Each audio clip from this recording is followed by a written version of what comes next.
Good evening and happy midday to everyone. Before we start, let's close our eyes and pray. Our gracious and kind Heavenly Father, Lord, we are so thankful for this midweek service. We're able to gather together to have our service. May the lesson we're going to learn tonight be planted in hearts and mind and be able to use it in our daily lives. We will start from our sins, all we ask in Christ's name. Amen.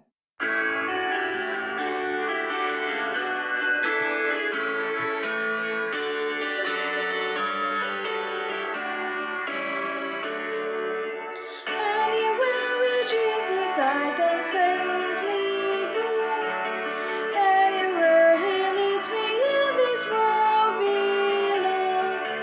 Anywhere without Him till the joy would fade. Anywhere with Jesus I am not afraid. Anywhere, fear I cannot go. Anywhere with Jesus I can safely go. Anywhere with Jesus I am not alone. Other friends may fail me, He is still my own. Though His hand may lead me over dearest way. Anywhere with Jesus is a house of prayer. Anywhere, fear I cannot go. Anywhere with Jesus I can safely go. Anywhere with Jesus I can go to sleep. When the darkness shadows round about me creep, knowing I shall waken nevermore to roam. Anywhere with Jesus will be home sweet home. Anywhere, fear I can't go. Anywhere with Jesus I can safely go.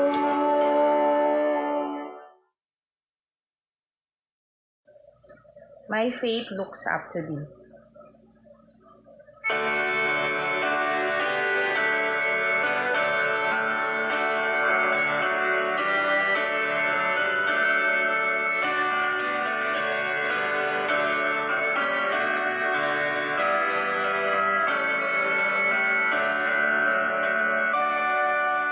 My faith looks up to thee, thou Lamb of love,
Shall we pray?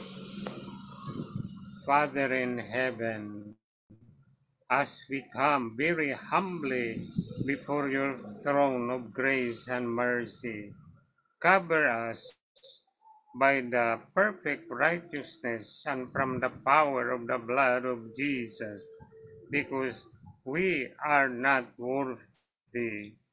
Please embrace us with your grace and mercy tonight, that we can feel your love and mercy to us. Bless all the participants tonight, even this midweek meeting tonight, that we can worship, free present, and worship with us. O Lord, cleanse us and forgive us, and give us the unity in the church. In Jesus' name, amen.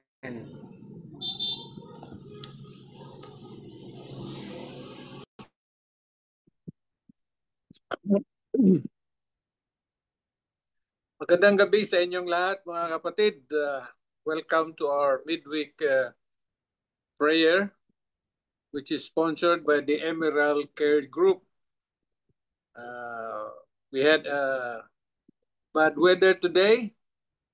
Mula pa kaninang umaga, maski sa Cavite, umuulan din on the way home.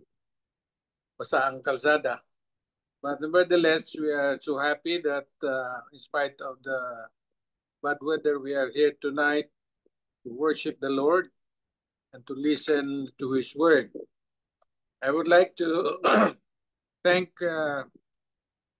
Sister Cheryl Garcia for leading the song service, Brother Jun Lasco for the opening prayer, and our musical offering tonight will be rendered to the Lord by Sister Myra Lasco.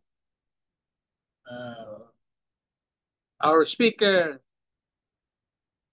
tonight is one of our active member of our church, Sister Sini Nadella. I'm sure she has prepared message to be shared to us from the Lord, and I'm sure we will be blessed by the message. So we welcome you all to our midweek prayer tonight, and may all of us will be blessed as we worship the Lord. The program will go on as read.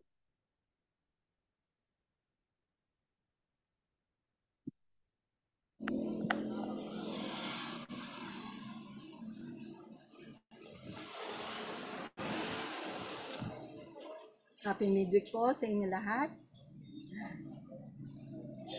Ang puso ko'y panatag sa buhos ng ulan, hindi nababagabag dahil ika'y nandyan.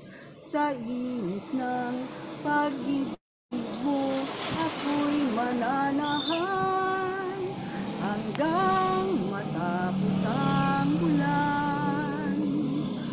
Pagsubok at pagluhay, katulad ng bagyo, hindi nababahala, ika'y kapiling ko.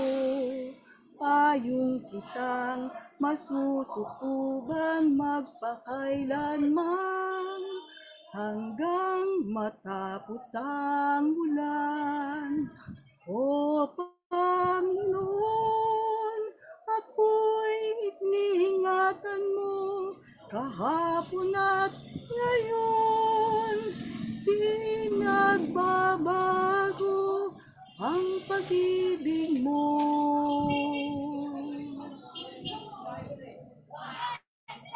Ang puso ko'y panatag sa buhos ng ulan, hindi nababagabag.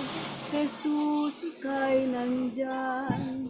Sa init ng pag-ibig mo, ako'y mananahan hanggang matapos ang ulan.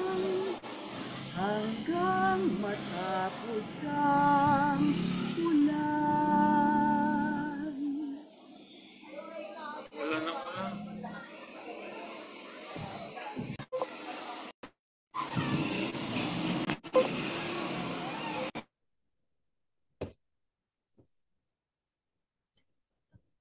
Okay, good evening. Happy midweek Happy midweek po sa lahat. Naririnig po ba ako? Check mo lang. Yes, Jenny, narinig ka. Naririnig po ba? Yes, naririnig ka na, Mister. Okay. Okay na?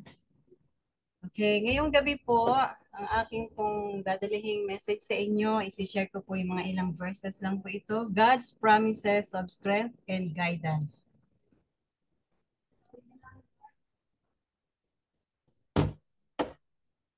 Okay, dadalhin ko po kayo sa Psalms 32 verse 8. Ang sabi po ay, I will instruct you and teach you in the way you should go. I will counsel you with my loving eye on you. So ang sabi po dito, God assures us of His personal guidance, promising wisdom and direction of life's journey. He watches over us with love, ensuring we do not walk alone. So, yan po ang promise ng Panginoon sa atin, na tayo po ay hindi lumalakad na mag-isa habang tayo ay nananampalataya sa Kanya. Next po, aking pong dadalhin kayo sa Psalms 27 verse 1. Ang sabi po ay, The Lord is my light and my salvation. Whom shall I fear? The Lord is the stronghold of my life. Of whom shall I be afraid? So tayo po minsan sa buhay natin, no, bilang mga mananampalataya, kadalasan, hindi lang minsan, tayo po ay nakakaramdam ng mga takot sa buhay. Pero may promise po si Lord na sabi niya, God's presence bring light to darkness and salvation from fear. With Him as our protector, no enemy or challenge can empower us. So kaya po natin habang si Kristo po ay ang ating kasama. God removes fear and give us courage. So wag na po tayong matakot kasi binibigyan tayo ng Panginoon ng lakas habang tayo ay kasama po natin siya sa ating mga buhay. So ang sabi po doon sa Psalms 41 verse 10, ang sabi po ay, ito po, nakikita niyo po ba sa flash? Sa Isaiah 41 verse 10, ang sabi po is, do not fear, for I am with you. Do not be dismayed, for I am your God. I will strengthen you and help you, and I will uphold you with my righteous right hand.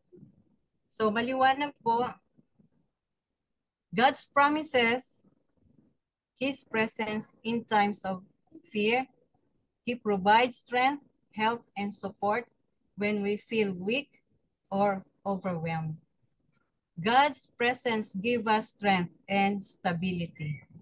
So next po is Isaiah 41 verse 13. Puro encouragement po ito. For I am the Lord your God, who takes hold of your right hand and says to you, do not fear, I will help you. So ang ganda po ng promise ng Panginoon. Lagi po ang sabi, huwag po tayong matakot. Lagi tapangan po natin yung ating mga sarili. Kumbaga, ang sabi ng Panginoon, ang ini-encourage niya ay tayo magpatuloy. This verse, ito po ay yung nagpipicture ng God holding our hand, guiding and reassuring us. He is close and active in our struggles. So, yan po, no? God personally holds and helps us. So, kumbaga, hindi po siya natutulog. Kumbaga, active siya sa mga pinagdadaanan natin sa buhay natin. And Psalms 34 verse 18, the Lord is close to the broken-hearted and saves those who are crushed in spirit. So, ang sabi po dito is, God draws near to those who are hurting. His presence brings healing, comfort, and rescue for those burdened and pain. So God is near to the broken-hearted. And next is, Habakkuk 2 verse 3. For the revelation awaits appointed time. I speak of the end and will not prove false. Though it lingers, wait for it. I will certainly come and I will not delay. So, nakikita ba? Okay. God's promises are sure. Wait patiently. And sa Psalm 73 verse 26, ang sabi po dito, my flesh and my heart may fail, but God is the strength of my heart and my portion forever. So medyo maliit no? Hindi ko masyadong makita. So sabi po is human strength may fail, but God remains our eternal strength and source of hope. He is our everlasting treasure. God is our eternal strength and portion. So, yan po ang mga encouragement sa atin po na kung saan ang Panginoon ay binibigyan niya tayo ng lakas. In summary.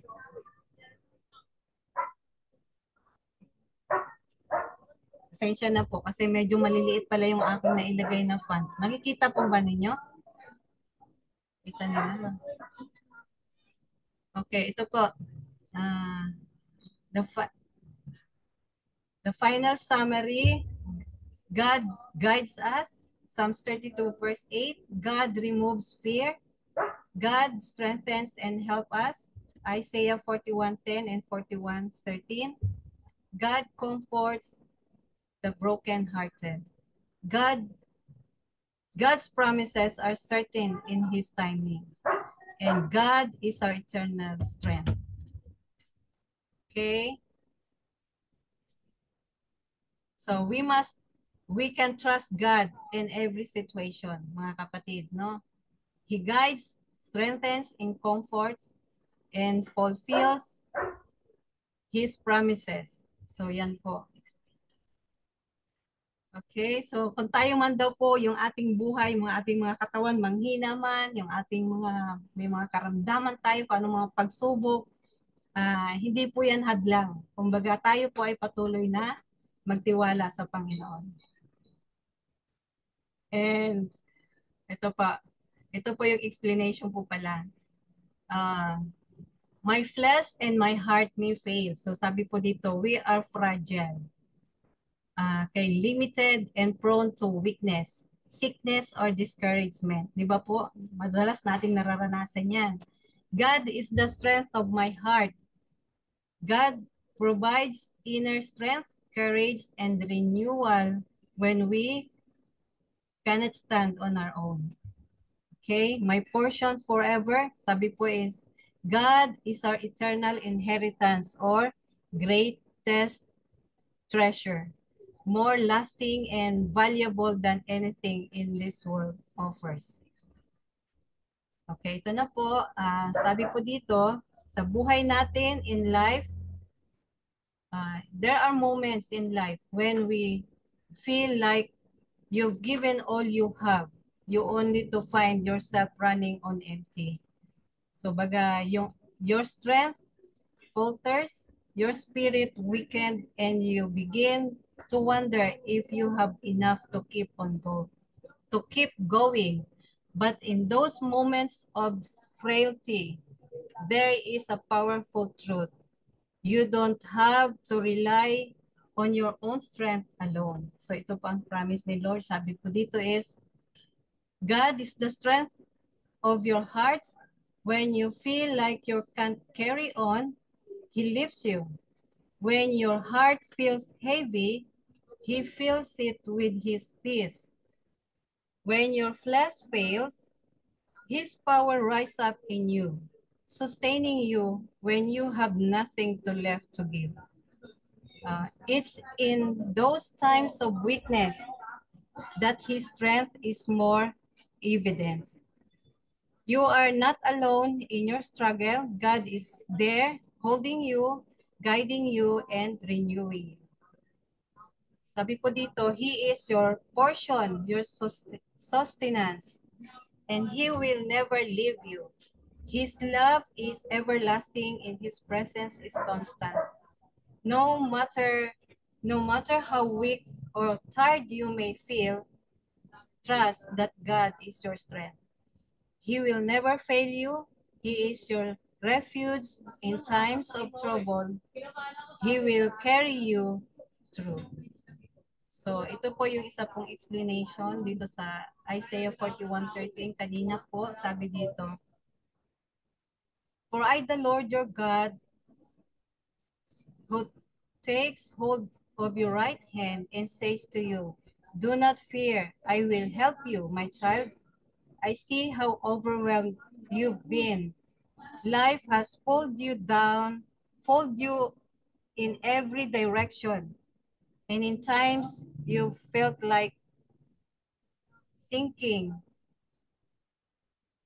But hear me clearly, I'm still holding your hand. Even you can feel I'm there." So yun po, no.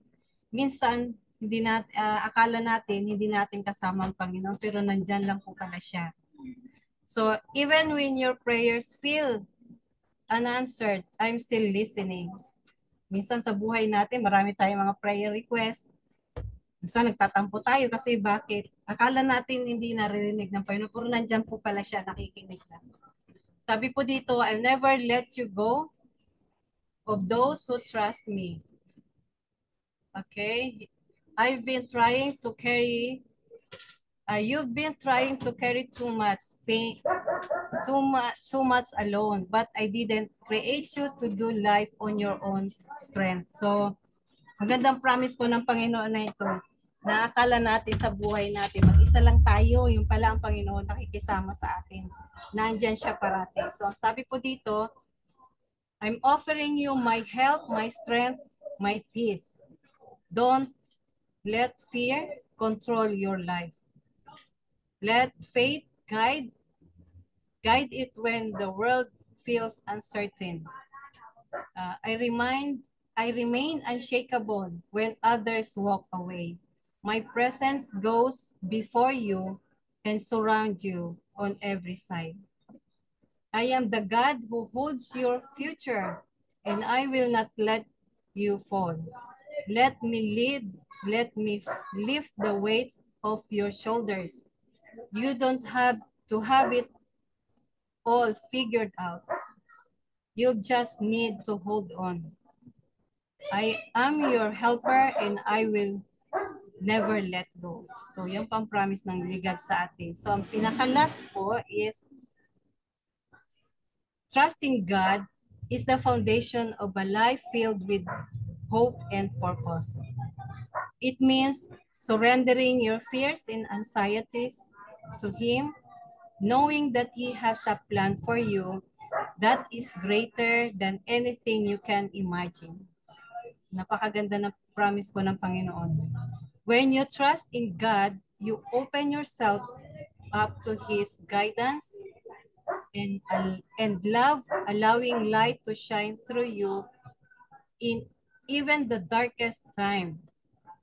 This trust isn't about having all the answers, but about believing that no matter what you are, not alone, and that His grace will carry you through. So yan po mga kapatid, yung promise ng Panginoon sa atin na tayo po ay hindi nag-iisa sa ating paglalakbay bilang isang mananampalataya. Binigyan tayo ng Panginoon ng lakas, ng kanyang pangunguna sa ating mga buhay upang tayo po ay magpatuloy. So hanggang dyan lamang po at marami pong salamat. Sana po kayo ay na-inspired. Pasensya na po at medyo maliliit yung aking naigawang letters dito at hindi ko masyadong mabasa. Sana naman po ay naintindihan. Naintindihan niyo po ba mga kapatid?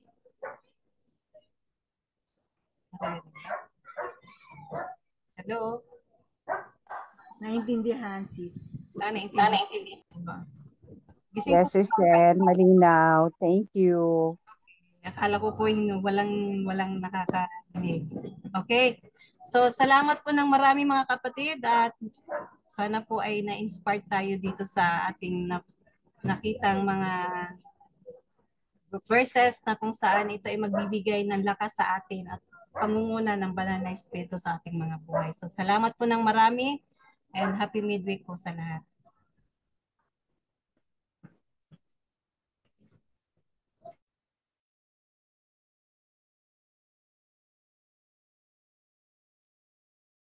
Thank you, Sini, for that wonderful message. Tinignan ko yung ating worship group. Wala akong nakitang mga request. Pero kung mayroon kayong pahabol na request, pwede kayong magsalita.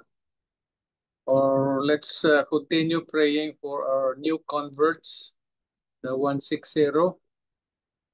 Nadagdagan na yung isa, but let's continue praying for Wing. Si Wing kasi medyo nagka-problema. Mayroon siyang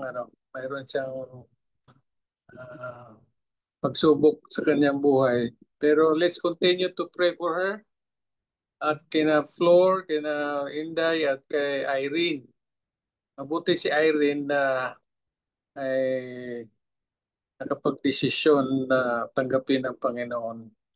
Although noon pa man ay mayroon ako nakita sa kanya na nais niyang maglingkod sa ating Panginoon. So let's continue to pray for her. Let's include them in our prayer. Newly baptized. Newly baptized. Pati yung mga newly baptized sa Bayanihan Church, isama natin sila sa ating panalangin. Yung sa ating church din. And then let's pray for our members of our church that they'll continue to be active in our service of the Lord. Okay, so kung wala na kayong request, let's bow our heads for a word of prayer. Aming Diyos na makapangyarihan sa lahat, sa gabing ito kami ay nagpapasalamat na muli kami ay makakinig sa inyong banal na salita.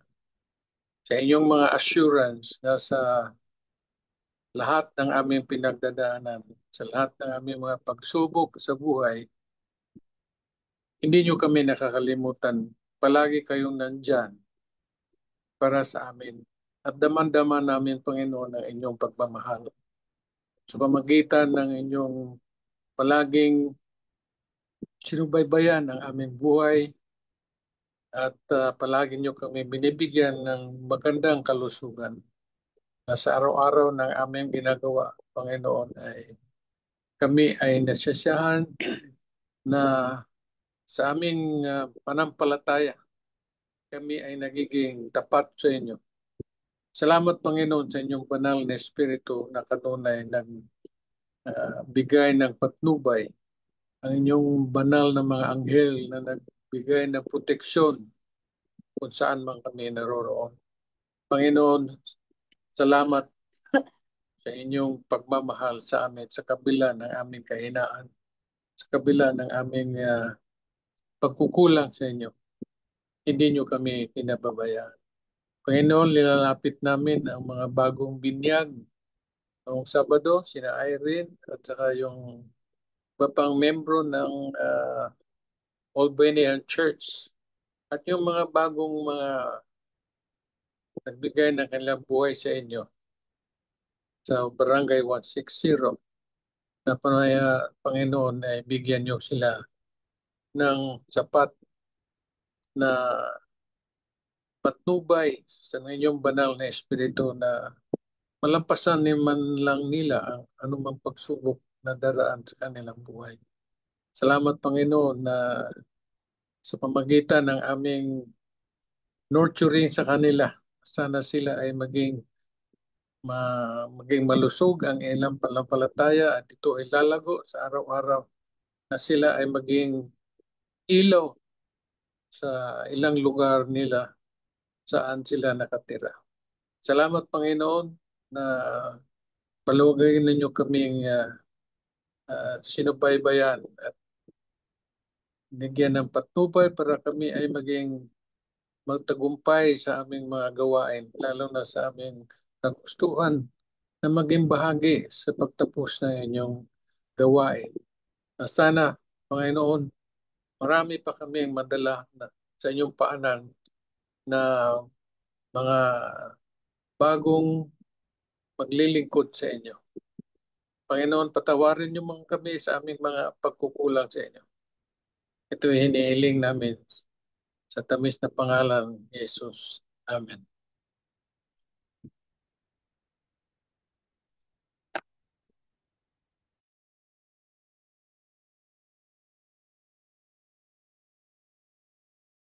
Let's sing "Oh Let Me Walk."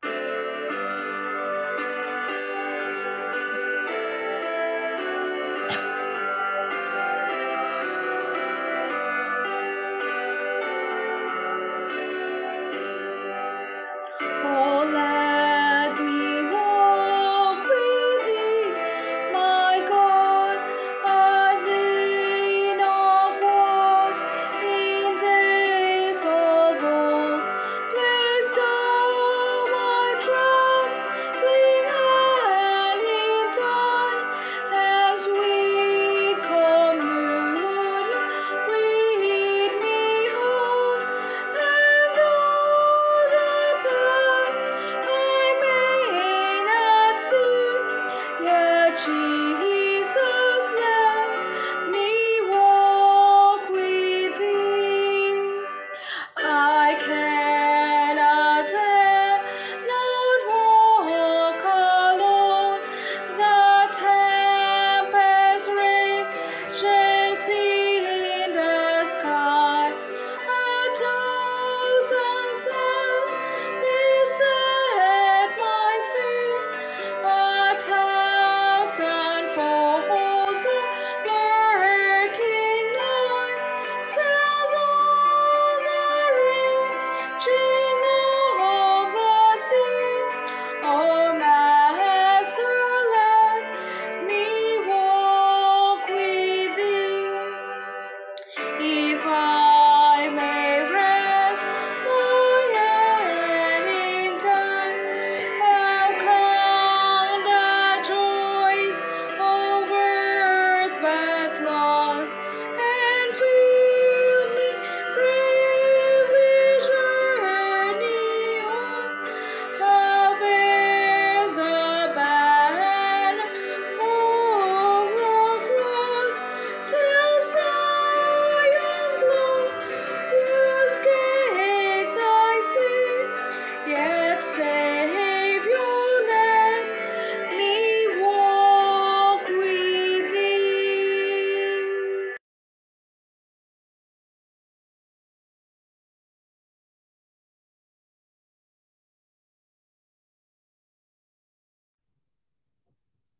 Okay, tayo po ay manalangin. Dakila naming Diyos na makapangyarihan ka po sa lahat. Salamat po ng marami, Lord, sa aming pag-aaral sa midweek na ito. Tulungan po ang aming mga napakinggan ay maging kalakasan namin sa aming pamumuhay habang kami po ay nananahan sa sanlibutan ito. Kayo po, Lord, ang magpalakas sa aming mga pananampalataya. Tulungan kami at puspusin ang inyong banal na Espiritu. Pagpalain ang Iglesia ng Remnant Church, ang mga kapatiran, patuloy pagpalain ang mga hanap buhay ng bawat pamilya, at patuloy din bigyan ng malulusog na pangangatawan ng mga kapatiran na may mga karamdaman, at patuloy niyo rin pong tulungan ang mga bagong mga binyag na kapatiran, Lord, ay patuloy mo silang kalingain at palakasin ang kanilang pananampalataya sa inyo. At lalong higit ay makilala kayo na kayo ang aming Diyos na tagapagligtas. At patuloy po kami humihingi ng dubleng takal ng banal na Espiritu. Kayo po ang patuloy na inanyahan namin na manahan sa mga puso't isipan, at upang kami ay patuloy na makagawa na naayon sa iyong banal na kalooban. At amin din po inilalapit sa inyo sa gabing ito, sa aming pagtulog. Inyo po kami padalhan na inyong mga piniling anghel ang siyang pumatnubay at mag-ingat sa bawat sa amin, at patuloy kaming samahan at patuloy niyo kaming palakasin, O Diyos. Patawarin kami sa aming mga pagkakasala, inyo po kaming kaawaan at kahabagan sapagkat batid namin, O Diyos, na kami mga kasalanan. At patuloy din po kami nagpapatawad sa mga taong nagkasala laban sa amin. At patuloy niyo kaming tulungan at ingatan. At ang lahat ng ito ay aming hinihiling at inasahan na aming tatanggapin alang-alang kong lahat sa pangalan ni Jesus. Amen. Thank you, Sister Sunny. God bless.